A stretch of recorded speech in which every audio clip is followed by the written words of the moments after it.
So in 2022, I was involved in a relationship with my mistress. We had our arguments and all that. So I decided to ask for a break. So I told her that no, our relationship is training me. Can I please have a 1 month break? And then on the 22 May, I was on my way to my friend's place to write the homeworks. Then on the main road, I heard someone busy calling my name, but I could not see anyone. I only saw a car. Then when I turn around, I see this silver car and then I ignore it. Then I kept going. And then a few moments later, I heard the footsteps, but I thought they were in my head because I heard someone calling my name. And then, I don't know, I felt dizzy, someone covered my nose. Then I fell down. I woke up to go bathroom, and then I kept on crying. She took me pictures and sent them to my uncle, threatening to kill me. And then her Nigerian friend slapped me, telling me that this is my last day, what. And then they kicked me. I fell inside the river. So I was there in the river for like 3 days. And then I was found by these other ladies. You know, Koapa, we have lack of electricity and water. So they were there to collect the firewood. So because they heard that there was a school child missing, because I was still in my school uniform, they found me there.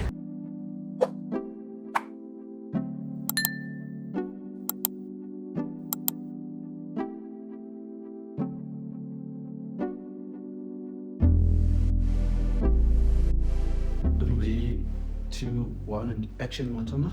Thank you. Soweto, ebukhosini. Tony Montana bafethu awujase zone 2 eDiepkloof, eComma 1. I hope nitrend nonke bafethu. This is Soweto podcast. Khale ndaba bafethu. Vandag sino sister njoba nimbona. Yeah. Sister unjani? Awungiyaphila njani? Ngiyaphila. Yeah, sister socela uzintroduce utshela abalaleli lapha emakhaya ukuthi ubani, usuka kuphi, ukhulela kuphi, ukhuliswa ubani. Oh. Kuze kube namhlanje. Oh, okay. Oh, igama lami nguNolo Snellisiwe. Ngiphuma eQwaqwa. And I was raised by my grandmother.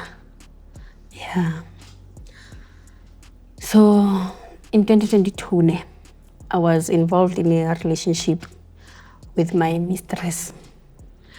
And then it turned out, 2023, we had our arguments and all that. So I decided to ask for a break. So I told her that no, our relationship is training me. Can I please have a 1 month break? Then Pause me, I'm sorry, moving too fast. we're slow. Just relax. And to be, I started with the whole day, man, in Yana. Was it always stories? I need to make you summarize. I'm a summarize. Okay. Yeah. Asa. Yeah. Okay. In 2022, I was involved in a relationship with my mistress. So we met like, she caught my attention. So I used to accompany her to her taxi every day after school. And then until we exchanged numbers. And then after exchanging numbers, we started chatting until June. Then in June, she asked, can we be in a relationship? So I agreed. And then we got involved in a relationship. So everything was just fine until 2023. 2023 January. That's when we had our... Sorry, ngeke isimashele song. Yeah, yeah. Yeah, cela nje uhlale still. Oh, ngingamuvi. Abona umuntu. Oh, ish. Yeah, just. Cheers. Yeah, sizisitulo sizosiphazamisa uthina mhlawumbe abantu bakhala. Qhubeka. Oh, okay. So yeah, we had our own arguments until I asked for a break. Ngamtshela ngathi can I have a 1 month break? And then why allow to know we cannot finally break up. Whereas Yena, she asked for a break and then I agreed. So I told her that she's not being fair, what. And then she saw me being close with this other mistress, and then she thought otherwise. And then on the 28th February 2023, I was in class, it was early in the morning. They came a grade 8 lane, and then who's Nelsiwe? Then I raised my hand And then there's a teacher calling you, go staff room. Then I went there. When I get there, it was her. Then, before that, she said there's a lady calling me at the fence, school fence. I went there before I could go to the staff room. Then when I get there, there was this other lady, her friend, my mistress's friend. Then she gave me a yogurt. She gave me a Coke. I'll get a yogurt from that one. Then I went to the staff room. On my way to the staff room, I heard this other lady's key, the one that she thought I was dating with. So on my way to the staff room, I was dizzy. I did not know what was happening. So then after that, I woke up in hospital. I don't know what happened. I only remember that I was with that lady that I had to give the key. Okay. And then from there, I woke up in hospital. After that, I don't know, the results came out that I was present and all that. So the mistress got arrested. And then she got a bail in May. And then on the 22 May, I was on my way to my friend's place to write the homeworks. Then on the main road, I heard someone busy calling my name, but I could not see anyone. I only saw a car. Then when I turn around, I see this silver car, and then I ignore it. Then I kept going. And then a few moments later, I heard the footsteps, but I thought they were in my head because I heard someone calling my name. And then, I don't know, I felt dizzy. Someone covered my nose. Then I fell down.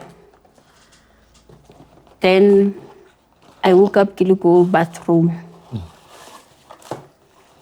So she asked for my phone. She wanted to delete our conversation.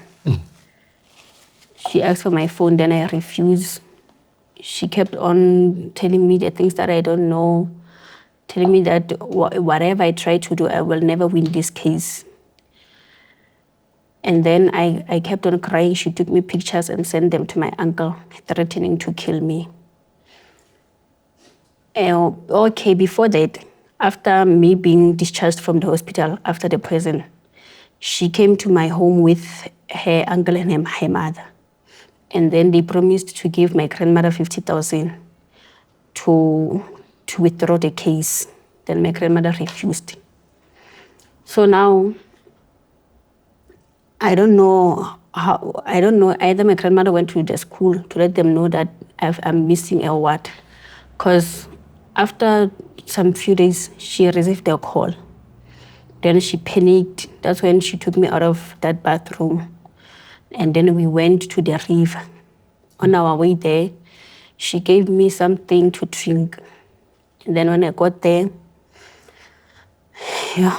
that's when she placed me at the edge of the river.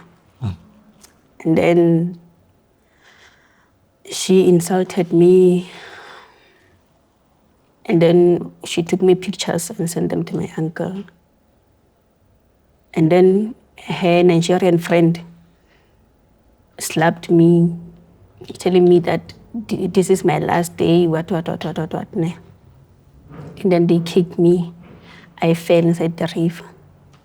So I was there in the river for like 3 days. And then I was found by these other ladies. You know, we have lack of electricity and water. So they were there to collect the firewood. So because they heard that there was a school child missing, because I was still in my school uniform, they found me there. Then, I don't know, they called the police. Then I went to the hospital. And then that mistress got arrested for like a month or 2, I don't know. And then she was released. So basically, I did not get justice from everything that happened. Yeah. Hey, bafethu. So, mayenzeka lento le usafunda isikole, like ufunda isikole se-uniform. Yeah. No mem lo. She was, Fundisa. no, she was not teaching me. She was just a teacher in the school. No, Yeah. So, kunezinto engifuna ukuzibuza sister, like Maka-approacha akucela i-relationship wena, have you ever date umuntu ofana naye? Yeah, I'm a lesbian. I've been dating girls. Yeah. Okay. So it was not something new. Yeah, it was not So what something. really happened? Kwenzakaleni like kuze kufike ngazathi sewuyakidnapwa khona? I think this person was obsessed. I don't know what was happening with her because when she asked for a break, I agreed. But when it was my turn to ask for a break, that's when she got furious. I don't know.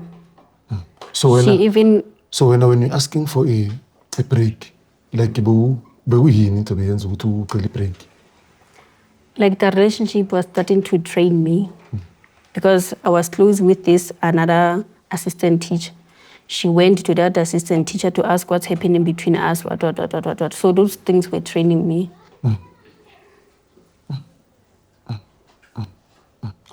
So bheka. Uthole kuphi estradini? Nini? Kidnap. Yeah. Uthi bebayi-2.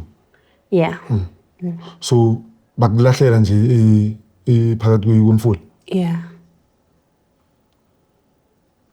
Like nje kanjalo and then bakuyeka kanjalo. Yeah, in her head, she thought I was gonna die there because it was her plan. So 3 days, after 3 days, like bohleli kuphi? Obviously bakulahlele phakathi emanzini. And then during 3 days you are in the river, like you said, around the area or inside the water? Inside the water. So wakhipe, angithi bakulahlele wangena emanzini. Uphume kanjani lapha emanzini? By those ladies who were there to collect the firewood. Ntwana bowusurvive kanjani phakathi emanzini? I was dragged due to the results from the hospital. I was dragged. So I guess it was winter. So I was not inside. Oh, inside, like tanta phezulu. Yeah. And then uthi washiwe and then wahlala 1 month waphuma. Yeah. Then after Puma was started, I was post on Facebook, what was on Bulala, what wherever they find me, washisa nemoto yalo teacher Lo munye. Yeah, lo munye lo betwa ngokuthi njola naye. There's a story sakho mfana like engifana nje nabaleli bangibhekile la ukuthi like I'm emotional ntwana like kakhulu ngoba ngifuna khona izinto engifuna ukuzazi kahle yabo, because khumbule wena umntana wesikole and nakho umistress wakhe approach ne sihlezi sizwa esikhathini esiningi ukuthi iyenzeka lento ezikoleni ukuthi whereby uthisha u-approach umntwana. So angithi angazi ukuthi ngibuze kanjani nombuzo. Angithi yabona usesikhathi kaningi lesitake mina ngumfana kanje and then ngizo-approacha umuntu owumama. Ngizobheka ini kakhulu ukuthi asanomuntu omdala kimi. I cannot date umuntu ongaka. Ngifuna ukwazi ukuthi wena kuwe kwenzakalani. Nakho ugogo uyak-approach ukufuna relationship wena kuwe. The reason why I dated her is because she has been supportive to me. I'm not gonna lie. Okay. Through this thing, I was raised by my grandmother. It's because things happened at home between my mother and dad. So I had to move and stay with my grandmother. So she has been there to support me. She was everything I needed. Okay. So that's why I decided, I agreed to be in a relationship with her. Bekakusupporta like kanjani? Mhlambe money wise or mhlambe bekakhuluma nawe or whatever wena mhlambe uhlangabezana naye ekhaya uyitshela yena? Like she was my comfort zone, and she ended up knowing me more than the person who raised me. Mdate isikhathi singana? It's been from 2022 June until 2023 February. So vele bengekho lento lengibuzela ukuthi nakho umuntu omdala and wena uyingane. Kanjani? Like angithi yena omdala Yeah. and nomntana awuyicabanga wena leso sikhathi ukuthi asanomuntu omdala and mina mncane and manje ngimncane mina and manje kumele singene ku relationship now. To be honest, angicabanganga. Ngicabanga. So kuyenzakalani ndikhi let's take nakho seyenzakele bakidnapile and then you have to go back to school. Yeah, I had to go back to school, but then I went back to school for like 2023. Then 2024, that's when they started taking the case serious. That's when they started investigating and doing all the things. Then I moved from that school to the place of safety. Yeah. So from the school, they know what's happened there, and then no counseling, therapy? No. You never went through, even now? I was going to my psychologist, the psychologist I was seeing after my father's death. Okay. I've been going to the same psychologist. So manje unjani nje after everything that happened, and then this how many years later? 3? 4? How are you coping when? Yes. Like you think ubone therapy is enough ukuthi you have to face the world again after everything? Because I'm asking those questions because like yabo izinto eziso after everything eso mfana ngithola ngiyazi ukuthi kumele uzifune uhlale phansi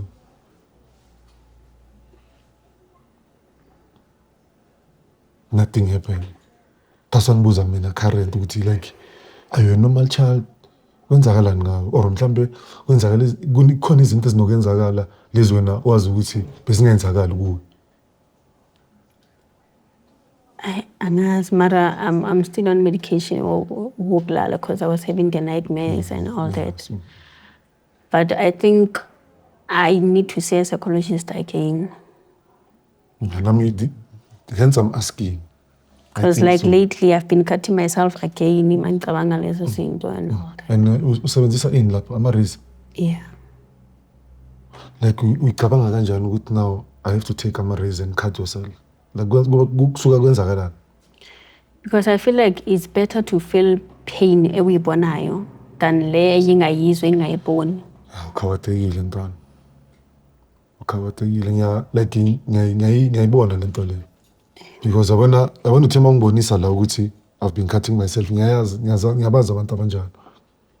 And we explain simple but angeke izikusebenzele le sister. Le yazwa ngithi ngeke usebenzele izokumosha. And then uzophola khona webhayi 1D uzophola ngalo. Angifuni ukuthi masophola uthi uyazibheka bolimele emotional so zilimazile nawe physical. Yebo. So angazi mfethu ukuthi ungenza kanjani going forward or angazi mhlawumbe ngizokhuluma nami nabangiphethe ukuthi mhlawumbe uthole uncedo going forward because of money. I feel like sister we need ukuthi ubone more and more so that maybe you can understand ukuthi kwenzakalini because of manje njengoba ngikhuluma now I can see ukuthi I understand and bosasemncane bona how many years? I was 17. And manje ngiyabona ukuthi sasemncane and I don't think you are dating right now, ne? Yeah. Because of whatever that happened. Yeah. When you mentioned it wasn't the first time it was poisoning. Yeah. The poisoning, the days again. Yeah, let's just get more of those details. Yeah, ukuthi like poison wekuphi. Njoba uthi uke wa poison. Wo poison wakuphi? Khona esikoleni. Ubani futhi? Yena lo. The very same person? Yeah. Yo. So konje poison ngalezi zinto lezi akunika zona. Yeah. So bese udlile. Angithi uyakhumbula uzilandile lapha. And then wazidla and then la khona ungasaboni ukuthi kwenzakalani. Yeah. So uqeda ukudla yini lapho yonke into labakunike yona uzofenda. And then yogurt bese uyilandile kuloyo. I was on my way there. Okay. And then mangihlangana nalo ebecanga ukuthi ngijala naye uyena wangithethisa ungibonile ukuthi amehlo ami ared, so bese ngibuza ukuthi kwenzakalani, bese ngithi ngiyamchazela ukuthi ngiphuze ini. Then that's where beqala ukungishota khona. Ngiyathola ke. So mayiqeda ukwenzakala lento le, mawuqeda ukuthola ipoison, you coming back to the school again. Angithi phela this is your first incident. Ukuthi bapoison and then wahamba nje ubuye esibhedlele and then wabuye. Bapoison esikoleni wenzeni from la? Mabaqeda ngipoison esikoleni uprincipal uye why attend. Then bangithatha bangise to police of safety go March. Then I had to come back to school. Then May they took me back to the police of safety again. If ever some understander, I think ukuthi kuqale kidnapper and then after is poison or is poison and then poison then one kidnapper after. Okay. Or poison. Yeah. And then one kidnapper after. See, I think ngifuna ukwazi ukuthi nakho ke so kidnapiwe. Ne? Kwenzakaleni after to open the case because bewazi ukuthi ukudla kokugcina ukunike umistress. We wavula the case. The school opened the case. Okay. Against yena. But she also remained for the school. Akenzakala next. Uye waboshwe then. Yeah, njengoba waboshwa kancane ya. Yeah, and then wathola i-bail. After i-bail that's when ngikidnaphe khona. So, bafethu nayibona riding there. So, lo muntu lo ukushaya ngepoison wabuya esikoleni. So nina leso sikhathi bese kwenzakalani i-relationship yenu bese iphelile. Bese iphelile. So ukidnapwa kanje i-relationship ayisekho. But lokhu yakulandela. So wena leso sikhathi okay ngiya understand ukuthi isikole sesavula icase wena azange uzuvula icase.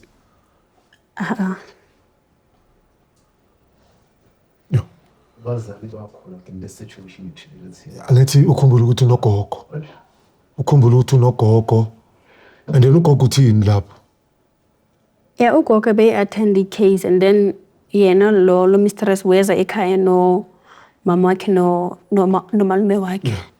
But bacela si withdraw i-case bazokhokha i-50,000. So gogo wamhwala wabatshela esikoleni ukuthi ebe khona lo muntu lo. How old is this person? Now she's 34. How old was she when you guys started dating? She was 32. She was gonna turn 32. 32, yeah. Mudala. And then kunenye into enhle engangiphathi grand. Nangu mem udate nomntana wesikole. And then sekunama poison and everything, but akatholi suspension, akatholi nix like we were CSI attend the case at Bloemfontein High Court. Then she was, I don't know if she was dismissed or suspended, I can't remember. But meaning I won the case lab. Yeah, but criminal case, yeah, phela kanjalo angazi what happened. But right now lo muntu akasasebenzi. Yeah. Mara usasekhona. So because you were 17 and she was in her 30s, was there ever any investigation into a teacher abusing their power maybe to groom a school child? Lapho I don't know. Because I was very vulnerable at that time. I was messed. So in short nje singathi umema uthathe advantage because bekazi i-background yomntana. Bekazi ukuthi umntana weak kuphi. Njengoba nomntana alibela ibeka manje ukuthi umema like bese kazi yonke into. Bese kam-understanda ukudlula wonke umuntu. And lezi zinto bafithu izinto ezenzakalayo. Zikhona siphila nazo. And kaningi vele yenziwa yini. Ngeke uthole bathi umntwana uyenze lento le emuntwini omdala. Esikhathini esibhaba abantu abadala bathatha advantage. Whereby bamesapha impilo zabantwana. And another thing, ngiyazibuza ukuthi naye ngizibuza okay ngiyazi ukuthi ngeke ngize ngithole le answer because angibuzi yena straight but ngiyazibuza ukuthi bayingaki abayenze kanje because ukhumbula if ever she's still alive namanje usayenza lento le. And uthola ukuthi lo muntu lo naye she's suffering from bipolar or something. And then bhekani namhlanje usimoshela umntana. So ngiyazi ukuthi basasekhona abomama nabobaba abayenza the very same thing. Bafethu lento le kumele inhleke igcine. Kumele iziphele. Angeke iziphele. Angeke isize sichubeke kanje. Ingapheli lento le because of several times hlangana namakhisa so ezikoleni emakhaya inhliziyo yami ibuhlungu angifuni ukutshela mama. So wenzani manje impilo yakho right now? I'm an actress, ngiya-acta. Oh, yeah, act. And then none for just acting. Yeah, just acting. You are straight school. Hayi. Azange straight. Because of this situation. Yeah. What was the atmosphere after people finding out from other kids who were involved with the teachers? What was the situation at school? Because my friends knew about our relationship, it wasn't that hectic, but there were those kids who were blaming me that now they don't have a maths teacher, what. And as I didn't have a teacher, they understood because I showed them our conversation. And then they supported me, but others were giving me a shoulder, but I understood. It's what I expected. So have you ever blamed yourself now because of Penela? We're talking about two people. I'm still blaming myself even now. Yeah. Mhlambe mangakubuza ngithi sesenzele ukuthi omunye umuntu afunde la uyiblamelani wena kule situation le? I blame myself like lo muntu lo, I don't know. I took her as my everything because she supported me, she understood me. She was everything I needed. Ne? And then I blame myself like, I don't know. I agreed to be in a relationship. I feel like I was manipulated. Ne? Because she saw that this child wants trust more than anything. So I blame myself like I was stupid. I was very stupid to agree to be in a relationship with her. Awukaze wahlangana naye? Ever since. So yabona Before siyala case yona ihamba kanjani isasekhona or iphelele emoyeni? Iphelele emoyeni. Icase eyaqhubeka Department of Education and I won it. Was dismissed or suspended. I can't remember what happened. So uhleli kanje because of wasuspendwa leso sikhathi or akasebenzi kanje because of the decision abayithathe court? Yeah. Bafethu kunzima ngaphandle. Kunzima bafethu angazi inhleke. So uyazi ngifuna senzeni angazi if ever ngifuna kuyonke into enzeke kuwe. Umntana olingana nawe mhlawumbe una 17 ungathini kuye? Ungafuna ukwenza the very same thing oyenzeni because ukhumbule mhlawumbe wena uyenze lento le because you didn't have motivation before, but now because now undlule lapha you have experience into efana nale.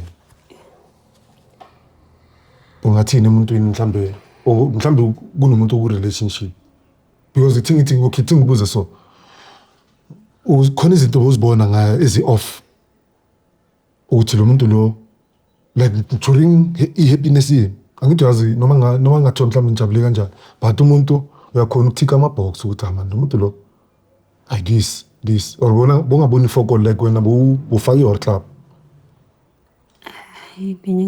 bongaboni ni. Yeah.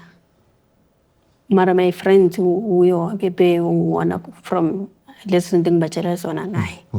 Yeah. So bothini kubangenini bakho? I-friendship yami nomngane wami iyaphela because of yena. Yeah. So naye njengoba ukutshela umngane wakho naye bomtshela ngomngane wakho ukuthi you are sharing izinto mhlawumbe ezenzakala ku relationship yini? Okay. Ngimtshela. Bafowethu angazi nithini bafethu mina ngishaqeke blind. ngishaqeke blind. Difficult one. Yeah, difficult one. Because it's big male teachers in most cases. Yes, ukuthi bakumele yeah. Ukuthi bayenzayo into But bheka manje today sihlangana ne-case whereby it's opposite and it's even crazier because there's like poisoning, Attempted two murder. attempted murders. two attempted murders and umuntu lo akazange aye nasejele. And that Nigerian friend, was it a guy or a girl? So again, So you sure it was the one not in a relationship or something? it, I'm sure they were in a relationship if they did it together. I understand. yeah. Ukuthi mhlambe bebajola nabo. Maybe bajola ukuthi na umuntu osibisayo. Uyabona. Or sekule situation because of law asambe sombulala. Yena bheka ukuthi yena mangikhumbula kahle uyokulahlele nasemanzini le Nigerian friend and yena zange za Yeah. azafise Yeah, uyobabaleka. uyobabaleka. Yeah, probably in a relationship. Yeah, nami ngiyabelieve ngivumelana nawe. Bafethu. Ngibhlungu. Mntana ngithi nginawe the pain that you feeling right now you feel him or le uyifilile right now you feel him but ngak-encourage nje ukuthi please seek more help. Because yazi kunezinto enhleke ngiyipick up la kuwe masilebele isikhuluma.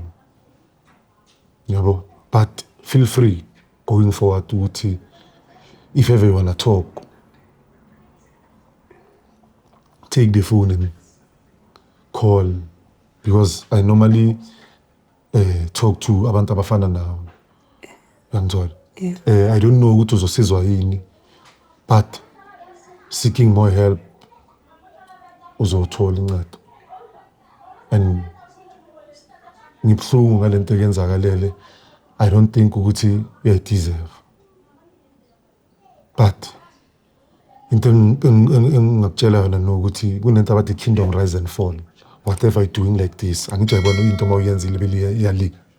Bear in mind, it will come back. So naye angimfiseli lo yasisi lo yana intembi, but into akayenzile empilweni yakho uzokhokha. Umhlaba lo, the owner is God, only God. And uNkulunkulu yonke into esiyenzayo uyayibona. Bantwana basekhaya angikho mnandi. Angazi ukuthi nina ngicabangani bafethu. But ke niyazi ikhaya indaba. I hope omunye umuntu ngaba umfana ungaba intombazana niyabona bafethu okwenzakalana. Ungayifaki intweni ozoyisola. Ngiyayivala ngaleyo ndlela. So to podcast esowethu. Thank you.